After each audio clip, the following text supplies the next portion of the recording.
Ibadah haji adalah impian jutaan Muslim Indonesia, sebuah perjalanan spiritual yang dinanti seumur hidup. Setiap tahun, ribuan orang rela menabung bertahun-tahun, bahkan puluhan tahun, demi bisa menjejakkan kaki di tanah suci. Mereka menunggu dalam antrean panjang, penuh harap dan doa, agar suatu saat nama mereka dipanggil untuk berangkat ke Mekah. Perjuangan ini diraih dengan penantian dan pengorbanan panjang, baik secara materi maupun batin. Tak sedikit yang harus menahan rindu bertahun-tahun, bahkan ada yang wafat sebelum sempat berangkat. Namun, di balik harapan itu, muncul dugaan korupsi yang mencoreng kesucian ibadah. Praktik kotor ini mengusik rasa keadilan dan kepercayaan masyarakat. KPK kini menyelidiki skandal pembagian kuota haji 2023-2024, terutama soal kuota tambahan dari Arab Saudi yang seharusnya menjadi harapan baru bagi calon jemaah. Kuota yang seharusnya untuk jemaah reguler diduga dialihkan ke jalur haji khusus yang lebih mahal, sehingga hanya mereka yang punya uang dan koneksi yang bisa berangkat lebih cepat. Praktik ini membuka celah ketidakadilan. Yang punya uang dan akses bisa memotong antrean, sementara jutaan orang lain harus menunggu tanpa kepastian, meski sudah menanti bertahun-tahun. Banyak calon jemaah lansia dan keluarga sederhana hanya bisa menunggu, menahan harapan yang kian menipis. KPK bergerak membongkar praktik ini demi memulihkan martabat penyelenggaraan haji. Siapa saja yang terlibat dalam jaringan ini? Bagaimana modus operandi mereka? Seberapa dalam jaringan ini mengakar? Apakah hanya segelintir oknum atau sudah menjadi praktik sistemik yang melibatkan banyak pihak? Kasus ini jadi ujian besar bagi citra Indonesia sebagai negara Muslim terbesar di dunia, sekaligus ujian bagi integritas lembaga negara.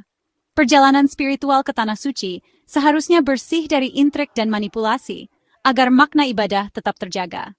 Kini, publik menanti langkah tegas KPK untuk menegakkan keadilan, mengembalikan kemurnian ibadah haji, dan memastikan setiap jemaah mendapat haknya tanpa diskriminasi. Dugaan korupsi kuota haji bermula dari laporan-laporan senyap yang masuk secara bertahap ke berbagai instansi pengawas. Laporan-laporan ini berisi dugaan adanya penyimpangan dalam pengelolaan kuota haji, mulai dari proses alokasi hingga distribusi yang tidak transparan. Para pelapor, yang sebagian besar adalah pegawai internal dan masyarakat, berharap agar kasus ini segera diusut tuntas. Setelah melalui proses verifikasi awal, laporan tersebut akhirnya sampai ke tangan Komisi Pemberantasan Korupsi, atau KPK, yang dikenal sebagai lembaga anti rasuah paling tegas di Indonesia. KPK segera membentuk tim khusus untuk melakukan penyelidikan mendalam. Mereka mengumpulkan data, mewawancarai saksi-saksi kunci, serta menganalisis dokumen-dokumen penting yang berkaitan dengan pengelolaan kuota haji. Setelah bukti awal dinilai cukup kuat, status kasus ini resmi dinaikkan ke tahap penyidikan pada awal tahun 2025. Langkah ini menjadi sinyal bahwa KPK menemukan indikasi pelanggaran serius. Ini menandakan KPK telah menemukan indikasi kuat adanya tindak pidana korupsi yang terorganisir, melibatkan sejumlah pihak yang memiliki kewenangan dalam pengelolaan kuota haji. Dengan status penyidikan, KPK memiliki kewenangan untuk melakukan penggeledahan di berbagai lokasi strategis, menyita dokumen-dokumen penting, serta menetapkan tersangka yang diduga terlibat dalam kasus ini. Temuan utama KPK antara lain adalah adanya penyalahgunaan wewenang dalam proses alokasi kuota haji yang berpotensi merugikan keuangan negara dalam jumlah besar. Selain itu, ditemukan pula indikasi praktik suap dan gratifikasi yang melibatkan oknum pejabat dan pihak swasta. KPK kemudian menerbitkan surat perintah penyidikan atau sprindik umum yang memberi ruang bagi para penyidik untuk mendalami kasus ini lebih jauh sebelum menetapkan tersangka secara resmi. Publik pun menanti dengan penuh harap, ingin mengetahui siapa saja yang akan dimintai tanggung-jawaban atas skandal besar ini. Kasus ini menjadi perhatian nasional dan terus dipantau oleh berbagai pihak. Proses hukum berjalan sesuai prosedur, menandai babak baru dalam upaya pengungkapan skandal korupsi kuota haji yang telah lama menjadi sorotan. Negara menegaskan komitmennya bahwa korupsi dalam penyelenggaraan haji tidak akan pernah ditoleransi. Penegakan hukum yang tegas diharapkan dapat menjadi efek jera dan memperbaiki tata kelola haji di masa mendatang. Di balik skandal korupsi, selalu ada dalang yang merancang dan mengendalikan. KPK kini memburu aktor intelektual di balik penyimpangan kuota haji. Penyelidikan menelusuri alur komando, dari level bawah hingga pucuk pimpinan. Dalang biasanya bersembunyi di balik birokrasi dan instruksi lisan. KPK harus cermat merangkai bukti dari saksi, dokumen, dan data digital. Siapa yang punya wewenang mengubah pembagian kuota? Siapa yang menandatangani keputusan menyimpang? Jejak komando bisa mengarah ke pejabat tinggi Kementerian Agama, atau bahkan di luar itu. Menjerat aktor intelektual jadi kunci efek jera dan pemulihan kepercayaan publik.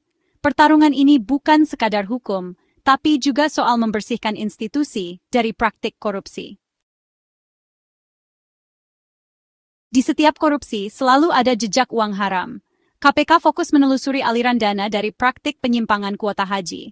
Selisih biaya antara haji reguler dan khusus menciptakan keuntungan besar bagi pelaku. KPK bekerja sama dengan PPATK melacak transaksi mencurigakan, dari rekening pejabat hingga travel haji. Uang diduga mengalir ke banyak pihak, termasuk untuk suap dan imbalan kebijakan. Pembuktian aliran dana jadi kunci menjerat pelaku dengan pasal pencucian uang. Modus pelaku makin canggih, tapi KPK punya keahlian membongkar jejak kejahatan. Keberhasilan menelusuri dana ilegal akan memastikan korupsi tak memberi keuntungan bagi pelakunya. Skandal ini berakar pada pengelolaan kuota tambahan 20.000 jemaah dari Arab Saudi. Aturan jelas minimal 2% untuk haji reguler, 18% untuk haji khusus. Namun data KPK dan DPR menunjukkan kuota haji khusus membengkak hingga 10.000 kursi. Artinya ribuan kursi reguler diduga dialihkan ke jalur khusus yang lebih mahal. Ini pelanggaran serius merugikan ribuan calon jemaah reguler. Ditemukan juga ribuan jemaah haji khusus 0 tahun, yang langsung berangkat tanpa antre. Modus ini menunjukkan niat jahat dan sistem yang sudah terencana. Manipulasi angka jadi alat utama korupsi kuota haji. Praktik ini menciptakan ketidakadilan dan memperkaya segelintir orang. Kesenjangan antara aturan dan praktik jadi masalah kronis birokrasi Indonesia. Regulasi pembagian kuota haji sudah jelas, tapi di lapangan sering diakali demi kepentingan. Pengalihan kuota dari reguler ke khusus terjadi karena lemahnya pengawasan dan penegakan hukum. Sistem ganda pun tercipta, satu di atas kertas, satu di bawah meja. Pengawasan internal Kementerian Agama dipertanyakan. Mengapa penyimpangan besar bisa lolos? Kasus ini jadi momentum memperbaiki implementasi dan pengawasan regulasi. Komitmen politik, pengawasan efektif, dan sanksi tegas mutlak diperlukan. Tanpa itu, aturan hanya jadi formalitas, dan korupsi terus tumbuh subur. KPK mulai memanggil nama-nama besar, dari mantan Menteri Agama Yakut Cholil Qomas hingga pejabat teknis. Pemeriksaan Yakut jadi sorotan, karena keterangannya bisa membuka alur perintah di balik kebijakan kuota. Selain menteri, pejabat teknis seperti Dirjen Haji dan Kepala Badan Pengelola Keuangan Haji juga diperiksa.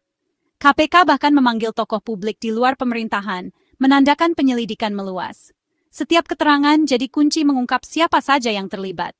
Pemeriksaan ini menunjukkan KPK tak pandang bulu dalam menegakkan hukum.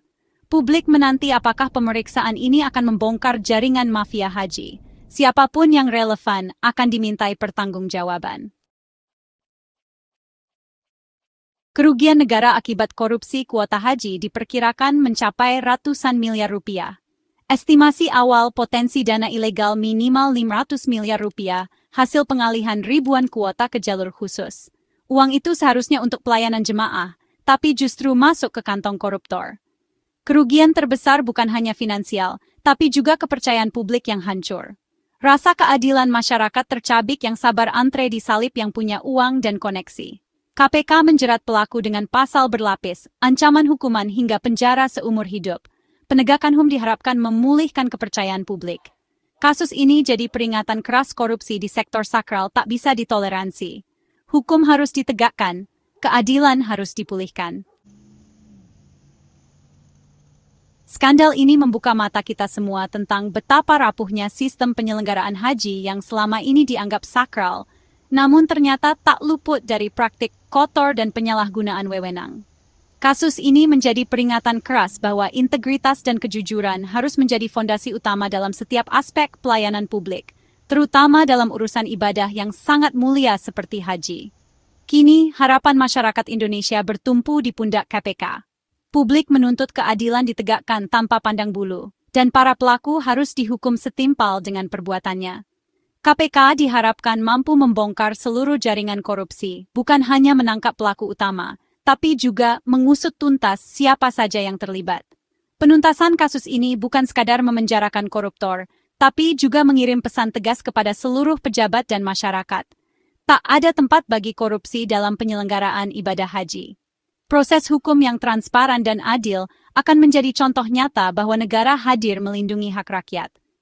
Transparansi dan pengawasan yang ketat mutlak diperlukan agar kasus serupa tak terulang di masa depan. Setiap proses, mulai dari perencanaan hingga pelaksanaan, harus diawasi secara menyeluruh oleh berbagai pihak. Data kuota, pembagian dan penerima manfaat harus terbuka untuk publik. Keterbukaan informasi menjadi kunci agar masyarakat bisa ikut mengawasi dan mencegah terjadinya penyimpangan. Pengawasan internal dan eksternal harus diperkuat, dan setiap temuan dari Pansus DPR harus segera ditindaklanjuti dengan langkah nyata. Kolaborasi antara lembaga pengawas dan legislatif sangat penting untuk memastikan tidak ada celah bagi korupsi. Sinergi antar lembaga pengawas menjadi kunci utama dalam mewujudkan penyelenggaraan haji yang bersih, profesional, dan bebas dari praktik curang. Hanya dengan kerjasama yang solid, kepercayaan publik bisa dipulihkan. Indonesia harus mampu menjadi teladan dalam penyelenggaraan haji yang profesional, transparan, dan benar-benar bebas dari korupsi. Ini adalah tanggung jawab bersama seluruh elemen bangsa. Semoga keadilan benar-benar ditegakkan, kepercayaan publik terhadap institusi negara pulih, dan ibadah haji kembali menjadi perjalanan suci yang penuh makna bagi seluruh umat Islam Indonesia.